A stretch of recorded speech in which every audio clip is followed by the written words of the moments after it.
Well, ladies and gentlemen, wait for everyone to pop in, have a good chat with you in regards to the last couple of days. Instead of pop on tonight, it's been pretty decent the last couple of days. The mood is good, so I want to get your feedback as well, how you are all feeling about this weekend. And, it's the last game before the international break. Finally, this international football will be done and dusted. It's just been this year. It's just it feels like it's just internationals. I know we had the Euros. I know we had obviously the Copa America as well. So let us in the comments below if the sound is okay, because I'm doing it through the Chrome version instead of the app version. So let me know in the comments below. Let me know if you've watched that game earlier on as well, and we'll kick on with the live and see what people have to say. Just wait for this to load in more detail. So yeah, we've got a few topics I want to talk about tonight as well on the channel. Not just the same stuff. There's other stuff that we're going to talk about as well. Barcelona game back in 2012. We bring that up as well. Bring up the international call-ups. Bring up these kits. Bring up Nicolas Kuhn.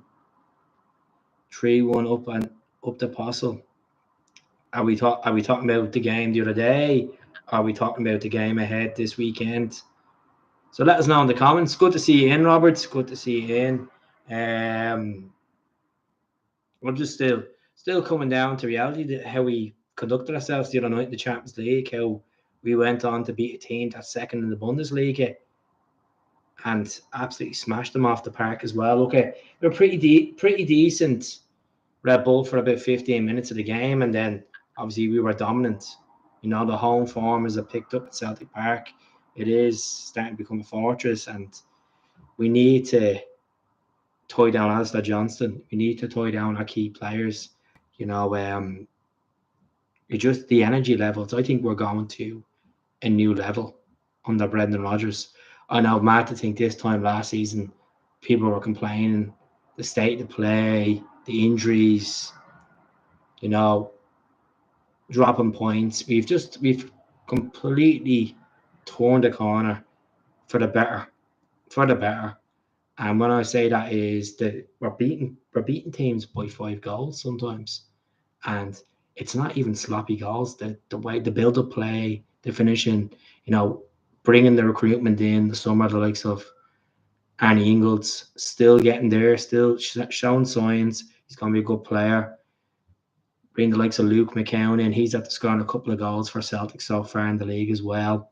And it's a pity he's cup tied. I keep forgetting that he's cup tied. So when the last couple of games we played in the League Cup, I'm there putting his name into the squad, and then I realise, he's cup tied. Can't even put him in there. But it's a shame, because it would have been ideal for the final on the 15th of December, 3:30 kickoff as well. They must be shitting themselves, because that they're going to be playing against a team that Celtic don't give away many goals.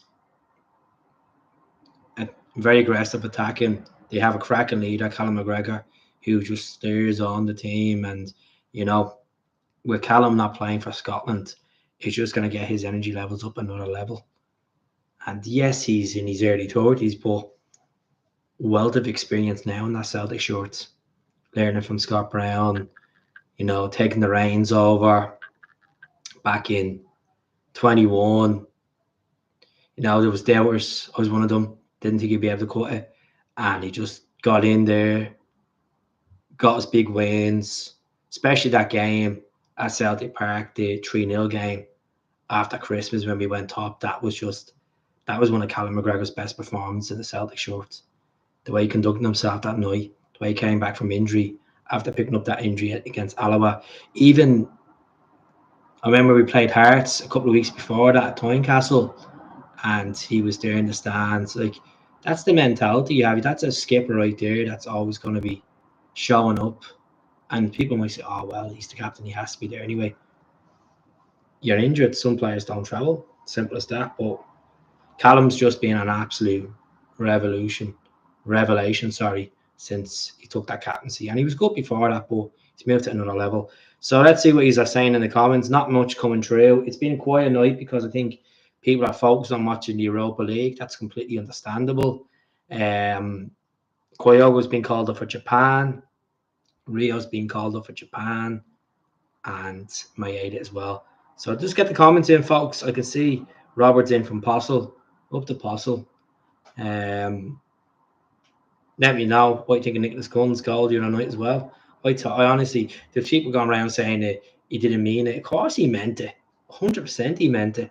Definitely meant it. Even his goal against Aberdeen last Saturday, crossbarring in, was unbelievable.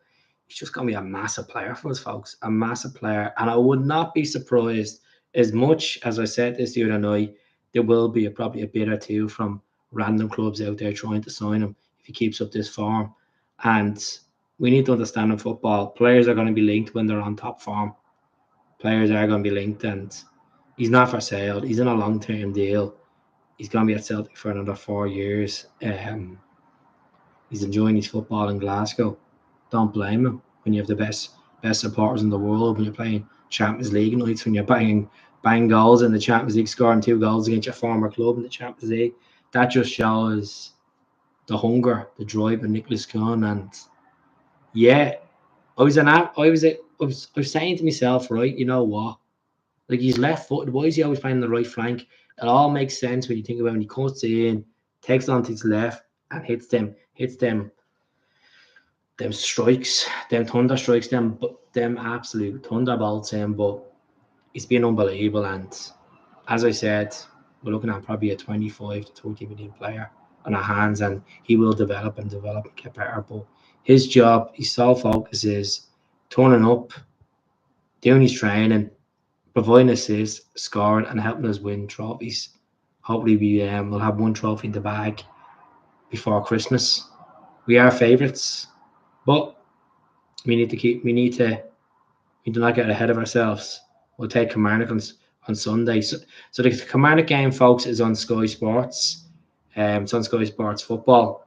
So it will be an interesting one, because we went there last season and we won the league. And Rugby Park's always a difficult place. It has been in the past. And look at credits due to Derek McInnes. He has a real good side. The pitch is always a nightmare to play on. But that pitch will be gone next season if Kilmarnock stay in the league, which they should be, because they done well last season. They obviously got into Europe, didn't do too good in it, getting beaten in qualifiers and stuff. But it's a day out for their fans. But Brendan Rodgers have learned from his mistakes at the start of last season. Kilmarnock beat us in the League Cup. They beat us in the league. They took points off us, and they are a dodgy team. But the way we're playing, no one's going to stop us. No one's going to stop us. Only Borussia Dortmund had the luxury of stopping us because they smashed 7 past us. But I think that will make us stronger as a team. When you look at the way we gave away stupid goals that night, errors that night, and I know Maeda scored for us, but we should be smashing teams in this league 4 or 5-0, because we have the players, we have the bench there, we have the hunger, we have a good coach, we have the fans behind us, we have money in the bank as well if we need to buy players in January. And people will probably ask me closer to January, where do we need to strengthen? I personally feel we need another right back. I feel like we need a left back on a permanent basis. I know Alex Valle has been good, but he's on a loan move from Barcelona. Greg Taylor, we're not sure of where he's going to be. He could start talking to clubs from the end of next month and agree a deal, a pre-contract with another club. So it's interesting. It's interesting to see how this develops over the next couple of weeks. International break will drag on as always. And Adam Mead and Liam Scales were called into the Irish squad as well for the upcoming fixtures against I think it's against Finland at home and England away in the Nations League. So we'll see what happens. There's only 5 people tuning in tonight. That's completely fine.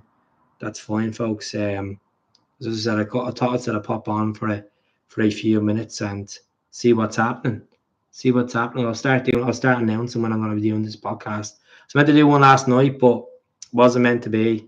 Quite busy, but I hope he's enjoying the videos I've put up. I know it's a bit of a strange one, the Billy Connolly one, but gives me goosebumps looking back to that video when you actually see the proper video, the picture quality of it, where Neil Lennon is actually walking through the trophy room. He's looking at pictures of Celtic in the past, and then he gets the pictures, puts them on a little foil, walks into the dressing rooms, starts telling the team that's Celtic's 125th anniversary in the video. Like obviously this is 12 years ago, and the guys are wearing the white jersey with the black collar with the green under it. The likes of Wanyama, Brown, Mulgrew, Ledley, Kelvin Wilson, Fraser Foster on the yellow top, really crop good.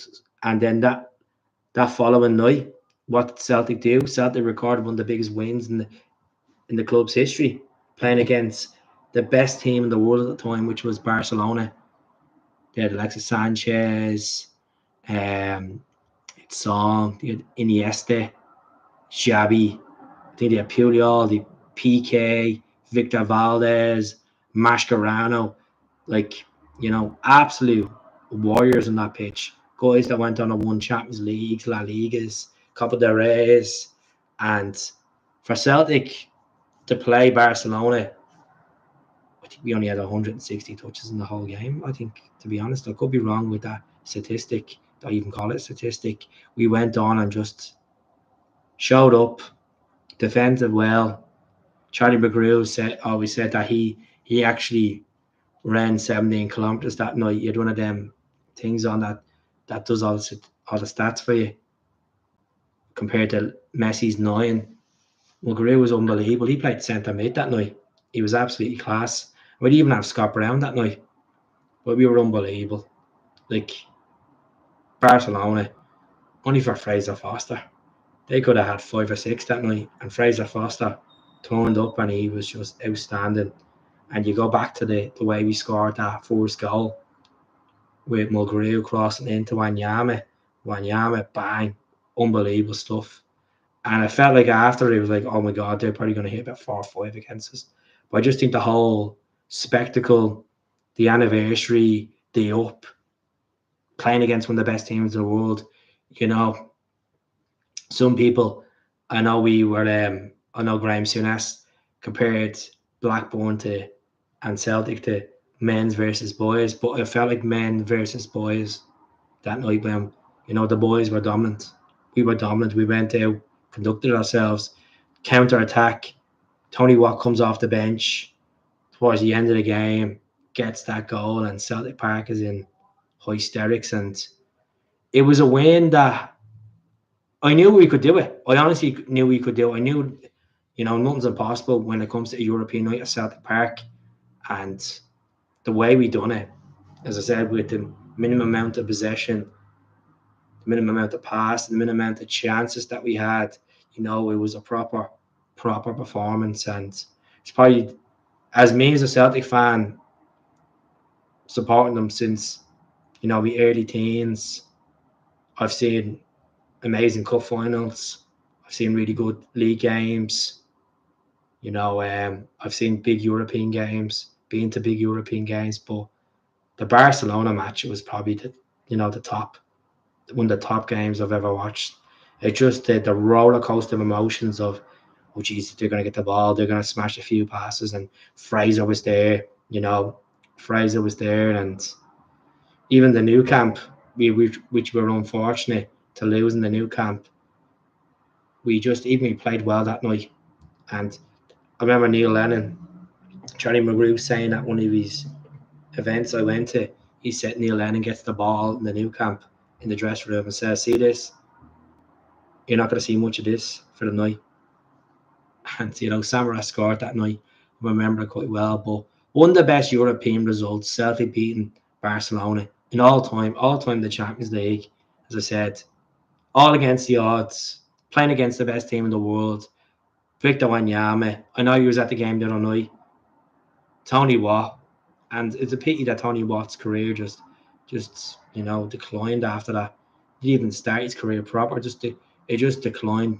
He went from club to club, Blackburn, Charlton, over in I think it was Stella Liège, Motherwell so many times, Hearts so many times. It's just a sad thing for Tony Watt that he just didn't get that big breakthrough. He left Celtic and it just went downwards and downwards for him. But it is what it is.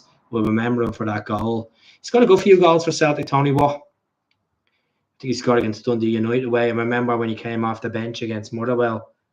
I remember Gary Hooper was actually the captain. And we hammered Motherwell away. Tony Watt, I think he scored 2 that day, if I'm correct. But just madness. It's madness. I wouldn't say we're spoilt, but when teams like that put the hard work in, when you have leaders of Scott Brown, Joe Ledley, Wanyama, Dan Mistorovic, players like that, Fraser Foster, Mikael Lustig, that was a decent squad, and Scott Brown, what a captain, to steer us in the right direction under different managers to get us a treble, a double treble, a treble treble, a quad treble, and then it was obviously a season of despair, and then the following season, Callum McGregor took the reins, full-time captain, and led us to a league title and a League Cup. And we go back to that League Cup against Hibs, folks. That League Cup was unbelievable. Obviously, Hibs scored first, Hanlon scored. Then from the kick-off, Kyogo roofed up to him and scored an absolute peach. So there's 9 years tuning in. I'm waffling on. Don't be afraid to ask me questions. This is not pre-recorded. This is live. It's 38 minutes past 8, and it's not pre-recorded, just to let you know, just in case you think you're watching this and you're saying to yourself, Jesus, he doesn't shut up. So yeah, tell me your favorite Celtic game of all time. Tell me where you were for it. Were you at the game? Were you in the pub? Just tell me a story. It's always good to see what you have to say in the comments. As I said, I really appreciate the support on the channel. These international breaks that are paying the arse, 100%. 100%. And as I said, Kyogo is going to be representing Japan against Indonesia away and China away. And this is his first time in the squad since October 23. He's played 21 times for Japan, John, and 5 goals in there. And hopefully, the only problem is the Japan game is on Tuesday. The Japan game be on the Tuesday, and then we're playing Hearts, as far as I know, on the Saturday away in Tynecastle. So hopefully the boys all come back fresh, and that's for all the international boys. Good question, Mark. I hope you're doing well. Do you think we'll ever forgive Neil Lennon for the season of despair? I still love him. I've forgiven him. Look, it was a disaster in all areas. Not having the fans in, the lack of communication from the club, the transfers of, you look back at Shane Duffy scored his opening game, I think. Gobshites. I hate these gobshites that go past in the cars and that have to rev the cars and think there's something out of the Fast and Furious. But back to the question, man. You have to forgive in life. Like, yes, we're going for that iconic 10 in a row, but it's a lesson that we've learned. We could have won that and we could have went backwards and backwards each season after that.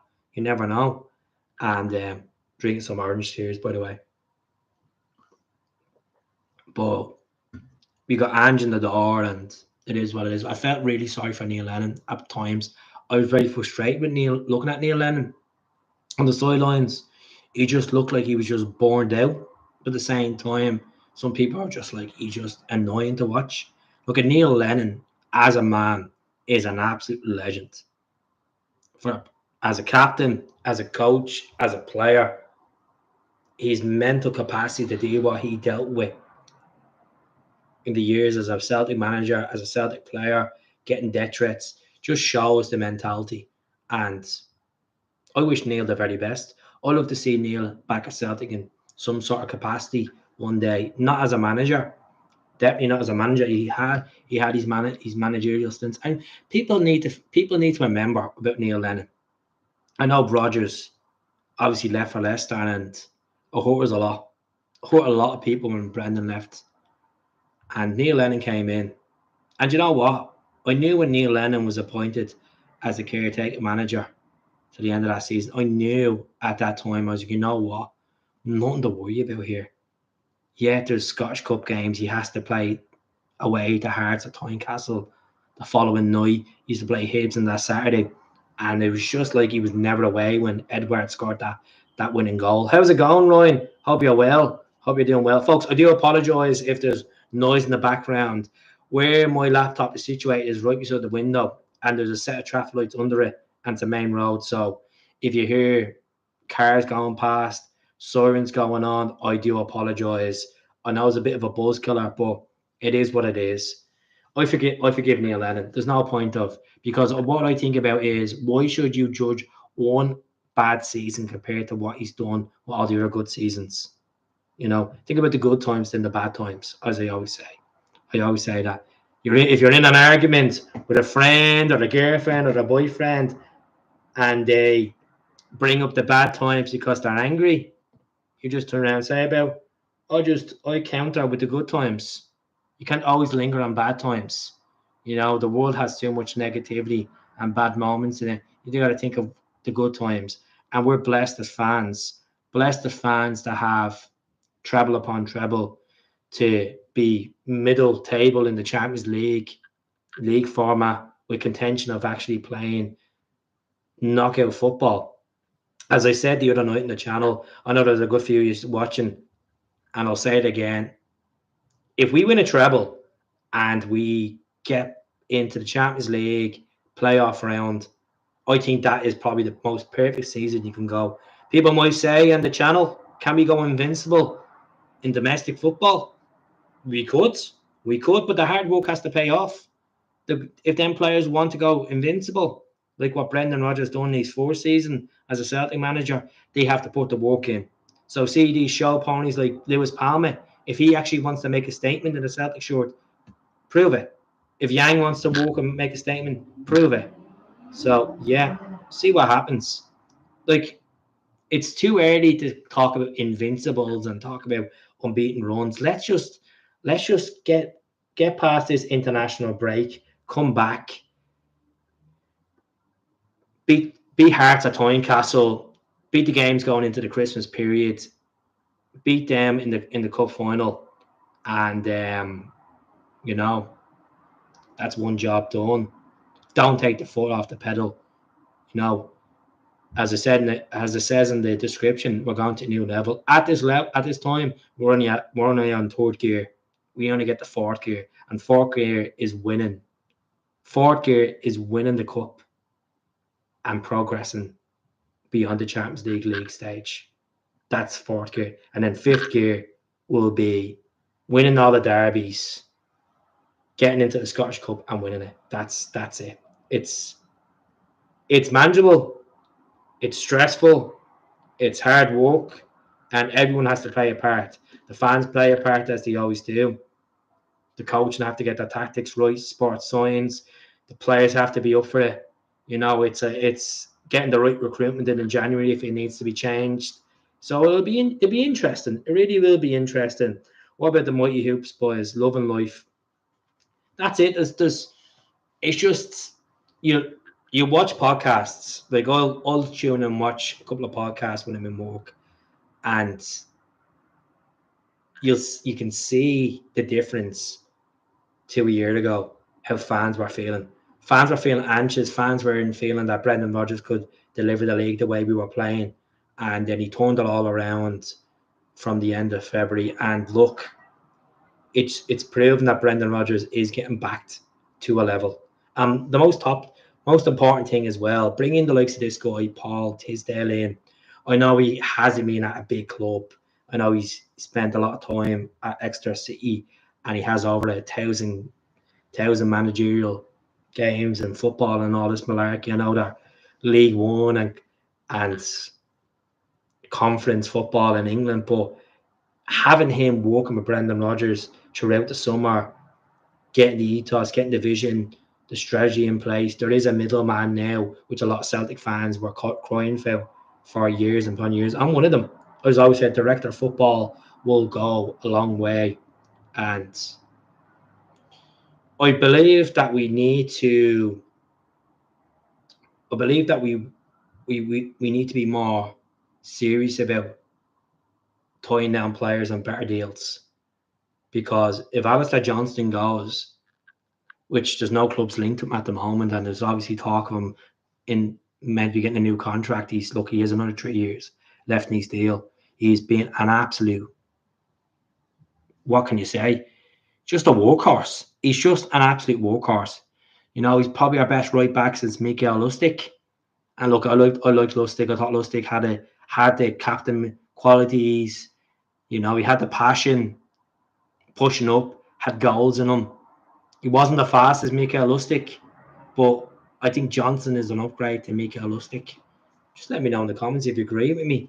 So Mark saying my most memorable Celtic game was 1987 against Hibs. McAvenny scored the winner against Gorham. This was a pitch evasion, and it was CS gas canister was thrown at the Hibs end.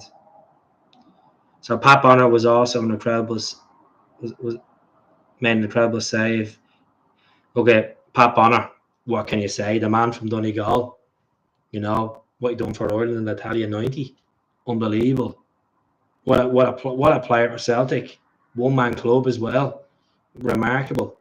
Pat Bonner from what was it, the late 70s onwards, he played for Celtic up to like 1994, 5.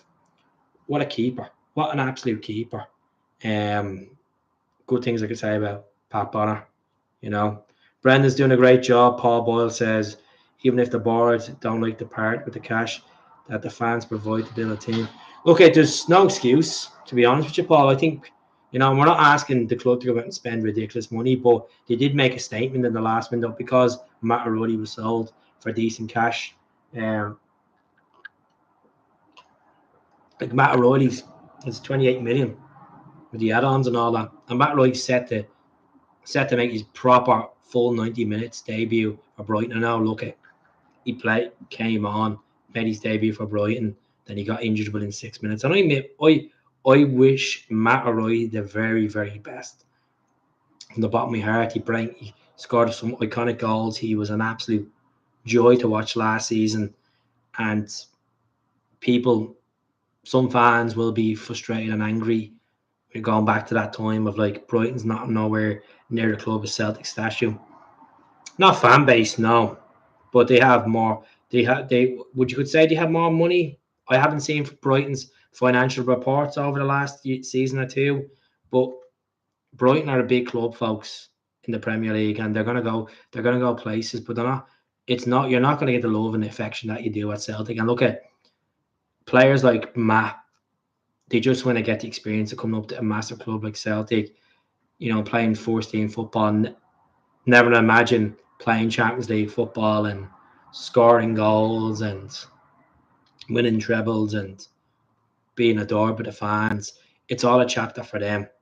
And I just don't like when fans go against players when they leave. If they done a job for us and they were successful, happy days. If they weren't successful for us and they're talking dirt about Celtic, that's when you go against them. You say, how dare they? But yeah. What's this about Messi? Messi is the best modern day footballer of all time. He was. Of all time in my eyes. I know people say Jinky Johnson, but Jinky Johnson was a different decade of football. Obviously, Jinky helped us win so many trophies with Jock Stein and that squad. But Messi was unbelievable. What's your most memorable Celtic game? I'd say my first ever match, to be honest. My first ever game I went to, because I liked Celtic But I didn't realise how big of a club it was until I got off to Glasgow and met a few of the players, met Neil Lennon that day, Arthur Borich, Evander Snow, Aidan McGeady, Tom Gravison, Naylor, who else did I meet? Steve McManus, Darren O'Dea, Gordon Strachan. Just the whole thoughts of like going through Celtic Park and doing a stadium tour and looking at the stadium empty and then going to the game, Champions League music comes on, You Never Walk Alone comes on, the AC Milan fans are a couple of rows away from me. It was just absolutely unbelievable. I cried. I cried. I'm not gonna lie. I cried when the You Never Walk Alone came on because I admit who I am. I used to be a Liverpool fan as a kid, and my dream as a kid was to always go to Anfield and see Liverpool play. And I got let down with that opportunity a couple of times. It wasn't my dad's fault. It was family reasons, and my uncle knew how upset it was. And then he met a girl from Glasgow, and she introduced me to Celtic. And you know what? I absolutely love it. I just love the fan base. I love the history of Celtic. I love I wasn't, my dad didn't educate me about Celtic when I was a kid. It was all about English Premier League. And yeah, he did have the hoops and stuff, but my dad was never at a game before, prior to that. But I just love it. That's why I do the channel. It was my favourite game because even though we drew 0 all that night, just the experience of being there and seeing fans so passionate. And then my favourite ever win being at a Celtic game would be 3-2 against the Olco in the 2007-8 season. Scott McDonald scored 2 and Barry Robson scored right down the middle. Fantastic match. Unbelievable if you were a neutral watching that. But as a Celtic fan, it was just like the best feeling in the world beating them because the previous season I was at a derby game when they called it an Old Firm and we lost 1-0. Ugo Gegiog scored an absolute cracker. A Boise kick, hit the post, hit the crossbar and in. Barge couldn't do feck all about it. But that was a fantastic squad, a fantastic set of players. Scott Brown was signed that season. That was his fourth season. Barry Robson, Massimo Donati, Yuri Ersic, Aidan McGeady, Nakamura, Jan Vanagor of Hesselink, Georgia Samaras came in January. Chris Killen we had, Derek Royden, which was remarkable, man. We had Steve McManus as the captain, Darren O'Dea, Caddis, I think was there at the time, Lee Naylor, Andres Hinkle. Who else did we have? Trying to think who else we had. Oof. Trying to think here. Thomas Gravison ended up leaving. He left that summer. He did. And Kenny Miller was at us as well. He left that summer going into that season. It's just one of the most emotional games I've ever watched was the game at Tannadice when we went on to win the league. Jan Vennegoor has Paul Hartley played for Celtic as well. Stephen Presley. I know he played for Rangers, played for Hearts, but I'll tell you one thing about Stephen Presley. He was a warrior in a Celtic shirt. He gave everything in a Celtic shirt. The game at Tannadice back, the helicopter was a helicopter Thursday, a helicopter Wednesday. Trying to think. One of the best games I've ever seen. It's just the fans up in Tannadice. There was 3 stands full of Celtic fans all singing for Tommy Burns. We went on to win that title for Tommy Burns. It's just remarkable. The emotions of Gordon Strachan, Neil Lennon coming in the fold after obviously being away at Wickham and then Forest. They're coming in the coaching capacity. It was an emotional roller coaster. That was probably one of the best seasons I've ever seen. Last season was unbelievable because it was a title race and obviously didn't go down to the last game, but unbelievable. And Adam Eder was written off by most fans when he was linked, and he came in and won us the Scottish Cup, won us the league title, big goals. So yeah, it was a mad fee that we paid for Adamida. How's it going, Jim? I hope you're well. But give him time. He's only young. He's only young. You know, most memorable game 6-2 against the Zombies. And I'm going to be honest with you, Ryan. I didn't support Celtic then. Like I look back at that and I think of truly sensational. You know, Henrik Larsson, Chris Sutton tipping on to Larsson, and Larsson lobs it over Kloss. Unbelievable. Absolutely unbelievable. That squad, they blew Rangers away. Martin O'Neill had to rebuild and he came in and yeah, we won the treble. We were absolutely outstanding. Outstanding. And I had the pleasure, I had the honour to interview Chris Sutton last year and talk about that squad. And I'll be honest, folks, I wasn't who was the most lethal finisher in the current squad? That's a good question, Mark. Lethal finisher. I'd say Kyogo. You know, Cal can hit it. Cal can hit from the outside of the box, but I'd say Kyogo. You know, the thing about Maeda is good at finesse shooting. Unbelievable. I would say Kyogo. He's scored some absolute beauts for Celtic so far in his career. He's come up to 150 games for the Hoops, by the way. I'd say Kyogo. Unbelievable. Absolute class. It's not even down to lethal finisher. We just want the ball in the back of the net. If it rolls in, doesn't matter. Once we're winning games, but great collective, great squad, unbelievable team. You know, I watched a 6-2 game on my own in the pub. It was hard to find somewhere that was showing it. Classic, classic. It's weird though because when you go back to watching games like that, even though I wasn't a fan at the time, I'll go back and watch it. I feel like I was watching it live at the time. Which feels weird because you get so much emotions and build up because you're looking at these goals and the commentary and the players and the way they make the runs. You know what's gonna happen, but you still get nervous. Still get nervous. When I look back at any derby goal, I still get nervous about it. You know, and that's just the joys. But we're in a good place. We're in a healthy place, folks. 16 people tuning in tonight. As I want to recap, 12 years ago today, we beat the mighty Barcelona at Celtic Park, 2-1. Victor Wanyama from Kenya with a header, and Tony Waugh with a fantastic finish pass past Victor Valdez. And then Lionel Messi got the consolation for them.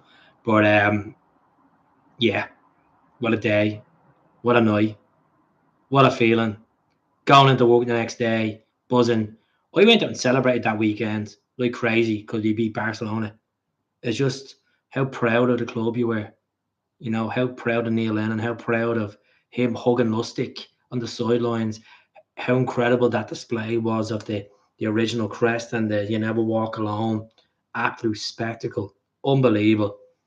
As I said, we're like, as I always say this in the channel, and I stand by my words, we're a very unique club with a fantastic identity, a fantastic story. And we're about to be the most successful club in world football when we win the League Cup. We win this trophy, you know, because they think they have all the trophies. How could you have so many trophies after 12 years? It doesn't make sense. You know, it doesn't make sense. But yeah, brilliant performance. One of the best. Even that whole campaign, beating Spartak Moscow home and away, was outstanding. Remember, I think we got beaten by Benfica away. No, there was no flares, but there was a little boy that ran on the pitch, and some fans are like, "Oh, that's lovely to see him running on the pitch." Not really, folks. If it's gonna give us a fine, it's not the way to be. Like, it's a family club. You gotta respect your football club, especially in Europe. You're on the world stage, and you don't want kids jumping over the barrier and running on the pitch and disturbing the play. It's not on, folks. It's just not on. I know, like, I know, I sound like, I sound like a cranky shite when I say that, but we're there to watch football. We're not here to watch the kids run around the pitch. So, but it is what it is. We got the 3 points. Nicolas Kuhn was outstanding. Rio Atate was outstanding. Unbelievable to see. Just give me 2 seconds, folks. I'm just going to pop this on mute for 2 seconds.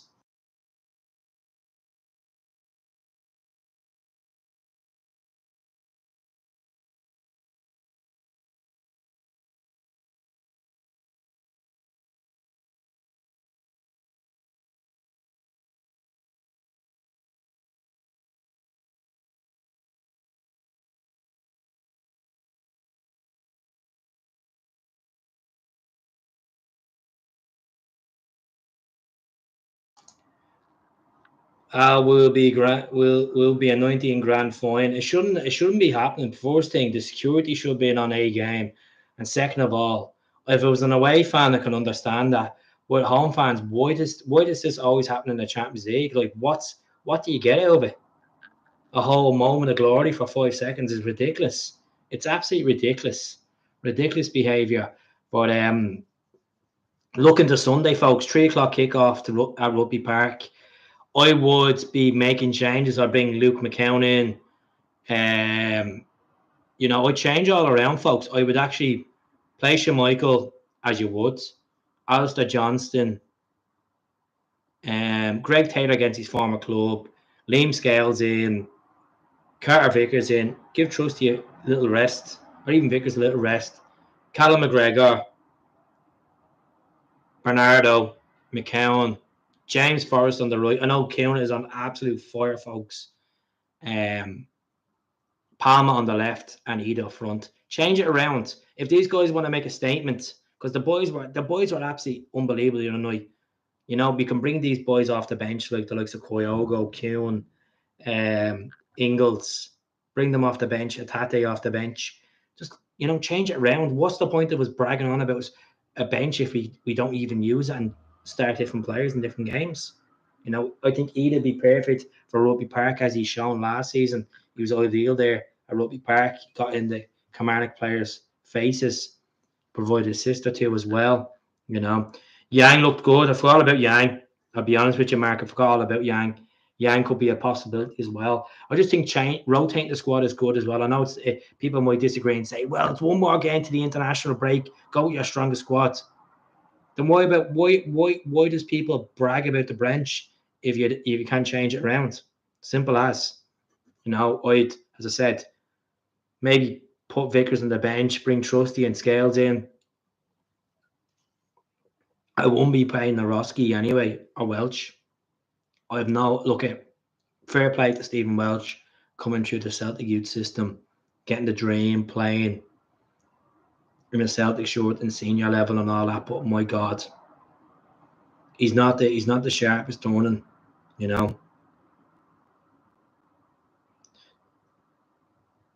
We that. Look at. I don't want to start arguments in any ways, but look, it's a shame and his dad even encouraged that at the end of the day. I have 2 little girls, not in a million years, if they did like football, they're not into football.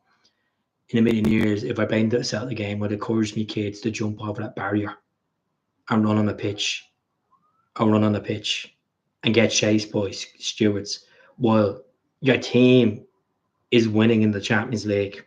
It's stupidity. It's absolute stupidity. Some fans are saying ban them. I wouldn't ban a 7-year-old child from a football game. Definitely not, because as you said, it could be his dad encouraging. What I would say is I would like to see them apologise to the club, or even come out on a social media and apologise for stupid antics. Look, we all make mistakes. You all make mistakes, and I just think it was very stupid to come on the pitch and, delay the game and just for outside. I know there was, you couldn't see it on the TV and there's recordings of it, just shocked. But anyways, Ryan is saying, to be honest, I was a bit shocked that we seen Yang the other night. Well, obviously Brendan must see something in Yang. Brendan must see a player in the capacity of Yang there that can actually go to another level and actually play for Celtic instead of being at that K-League level. We'll see. There was times last season where Yang was very frustrating to watch because a lot of dribbling, but it didn't come down to it was the end product that was a bit scary with Yang. But we'll see what happens. I wish Yang the very best. I'd rather see Yang succeed than Palmer. I just think Palmer is an ego living. Like, I just think he's more bit, as I said, he's more living on the ethos of Instagram, thinking that he's bigger than he is. He needs to realize he's playing for one of the biggest clubs in the world. And if he wants to make a statement, if he wants to move to English football or to La Liga or wherever he wants, turn a fucking on for Celtic. Play for Celtic. Take Dazan out of the fucking squad. But look, we all love Dazan. We all want Dazan to start. Give him a run for his money. Give him a run for his money. So, folks, I got this top as well. I got this top. Cost me 40 quid. And I got this as well. Got this top as well.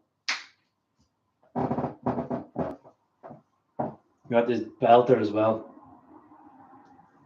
So, looking forward to wearing it. I have the heating on at the moment, so it's absolutely roasting. So, I don't want to be wearing a long sleeve thing in the gap, be sweating. Look at Kuhn was written off. Kuhn wasn't written off as a sign, it was just written off for ages. And then, obviously, the Scottish Cup semi-final. And then Bataji starts showing up a bit of style. Kuhn will get stronger and stronger. As I said already, and I'll repeat myself yet again, Nicolas Kuhn will be in that Germany squad. He will be playing for Germany in the next World Cup. Mark my words. I know that's ages away, but he will be playing for Germany in that World Cup. He'll be selected for that Germany squad soon. I know Sané plays on that flank for them. But we'll see what happens. 17 people tuning in tonight, folks. 1967 top is my favourite. I have that in short sleeve. Remake of it, yeah. Cup as well. All the Celtic stuff in the background. Won that in Padder Browns. Won that in a raffle. Proper ballroom. It's good stuff. Long sleeve top is a belter. Yeah, it's decent. It's decent. Really good, but I might keep that. I might keep that for Sunday. I might wear that Sunday when I'm back in Dublin. Let's see. I might wear that Sunday. So there's obviously talks of the Bumblebee. There's talks of a pink jersey or a purple jersey. We'll see what happens. See what Celtic and Adidas come up with the goods next season.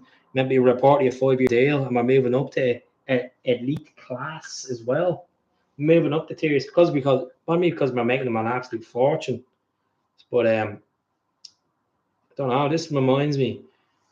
I know people don't like this comparison, but it reminds me of like Bruce Grobbler or something like that. You know, that type of jersey. Absolute cracker it is. So, not Liverpool stuff, but yeah. And if you're not sure what this means, if you're ever in Celtic Park and you're ever doing the stadium tour, the trophy cabinet, and then the carpet below the trophy cabinet has these designs on the carpet. That's what this is. Never copped it until I was at the stadium tour. I was like, oh yeah, that's class. That's class. So good stuff. I got this in the post. Got this from Vinted. Whoever sent me this. This cost me 9 quid. Well, 8.25. The Bumblebee scarf from 2009. Absolute belter. So buzzing to have it back. Need to get myself a game soon anyway. But folks, I'm gonna leave it there. It's been 48 minutes. Hopefully we'll have news over the next 24 to 48 hours about Alistair Johnston, and hopefully be signing a new deal. As I said, I want AJ one day captain Celtic, so see what happens. But thank you very much to everyone that tuned in. If you're watching this podcast tomorrow, don't forget to subscribe. And thank you very much for the donation, Mark. Thank you very much to everyone that's joined the membership as well. It's 99 pence. If you want to contribute with 99 pence, that 99 pence will go towards getting me a new streaming website, because I've moved off StreamYard, so I can't do the videos anymore. I can't do the sounds. I can't show you pictures. I can't show you stats because I need to obviously get funding to pay for all this stuff. It's expensive. It's an expensive life. So every little help it'd be appreciated if you can. If you don't, you don't. At the end of the day, you just watching it means everything in the world to me. So thank you very much for tuning in. Thank you very much, Mark. Thank you very much, McLaughlin. Thanks very much, Laura. Thanks very much, Mark. Martin Nicol. Thanks very much, Ryan Rafferty. Thanks very much, John. Thanks very much, Robert Hunter. Thanks very much to everyone that's tuned in. Angela McHugh as well. Thank you very much. I really appreciate you guys buying the membership, folks. It helps a lot. It's £1. If you have it, you have it. It's coming up to Christmas. Keep your pennies for more important things like selection boxes and stuff. But if you do, you do. So, folks, I'll leave it there. I'll be back on Saturday night sometime for just a short podcast, and I'll give you my prediction for the starting lineup on Sunday. I know I said already it will be probably Johnston, Taylor, Scales. In my head, Scales, Trusty, rest Carter Vickers, bring him on the second half, give him a few minutes. Worked his heart off the other night. McGregor, Bernardo, McCown, I'd start. James Forrest, Lewis Palmer, Anita. They let these guys come and get some minutes under their belts. As I said, if it's not working well for us, we can go to the bench and say, bring Koyogo on, or bring Kuhn on. Kuhn is on fire. Let's bring Kuhn on. He blast a few goals in against Killy. Or we just go for a full strong side. I just don't want the guys getting born out, especially with the international break coming on. They're traveling around the world and stuff like that. People need to understand that. People need to understand that some of these lads are traveling maybe 3 or 4 hours they're playing. Like the Japanese boys, they could be burned out as well. So we'll see what happens. Thanks very much for watching, folks. Have a good night. And remember, we're in the Champions League. We're having a party in the Champions League. We're going to be having a party in the League Cup final. We're going to have a party when we clinch the league as well. We're going to have a party when we do a treble as well. So speak to you all soon. Good night. God bless. Hell.